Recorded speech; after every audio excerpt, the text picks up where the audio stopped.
और रूस के मुद्दे पर नेटो में मतभेद, मॉस्को पर कार्रवाई को लेकर असहमति बनी है और अमेरिका का अखबार का बड़ा दावा है जहां पर पोलैंड, बाल्टिक देशों और रूस पर सख्त रूस के पूर्ण बहिष्कार पर सहमति बनी है। फ्रांस, जर्मनी, तुर्की शांति समर्थन में शामिल होंगे कहा गया है। तो रूस के मुद्दे पर नेटो में मतभेद की खबरें सामने आ रही है। मॉस्को पर कार्रवाई को लेकर असहमति है।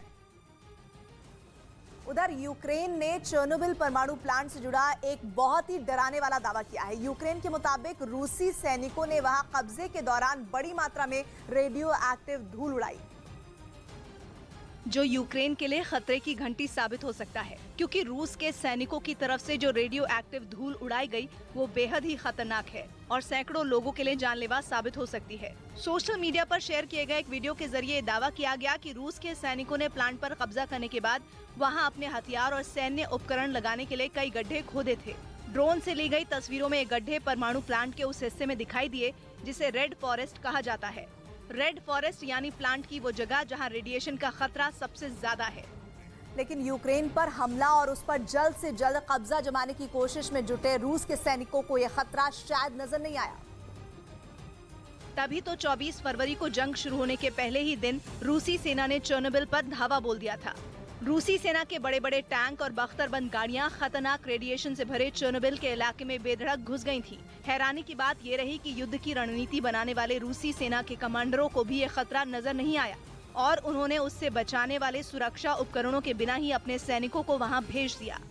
और करीब 1 महीने तक चेर्नोबिल परमाणु प्लांट पर कब्जा जमाए रखने के बाद कुछ दिनों पहले ही रूस की सेना वहां से भाग खड़ी हुई, क्योंकि दावा किया गया कि रेडियो एक्टिव धूल के संपर्क में आने वाले सैकड़ों रूसी सैनिक रेडिएशन का शिकार हो गए, जिसके बाद उनमें से कई सैनिकों की तबियत बुरी तरह खराब हो गई। रेडिएशन के संपर्क में आए उन रूसी सैनिकों को इलाज के लिए बेलारूस भेजा गया, लेकिन रूस के सैनिकों की वजह से अब ये खतरा पूरे यूक्रेन में फैलने की आशंका जताई जा रही है, क्योंकि रूस की सेना की वजह से चेर्नोबिल की ये रेडियो एक्टिव धूल अब वहां के कई दूसरे इलाकों में फैलने का दावा किया जा रहा है।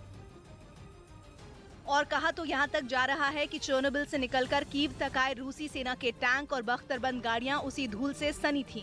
यानी चेर्नोबिल से निकला रेडिएशन का खतरा करीब 130 किलोमीटर दूर कीव तक पहुँच गया। और अगर इस दावे में सच्चाई है तो ये यूक्रेन के लोगों के लिए किसी सुलगते बम से कम नहीं, क्योंकि जहाँ जहाँ चेर्नोबिल की रेडियो एक्टिव धूल पहुँची होगी वहाँ के लोग रेडिएशन की चपेट में आ सकते हैं और इसी खतरे की आशंका यूक्रेन ने भी जताई।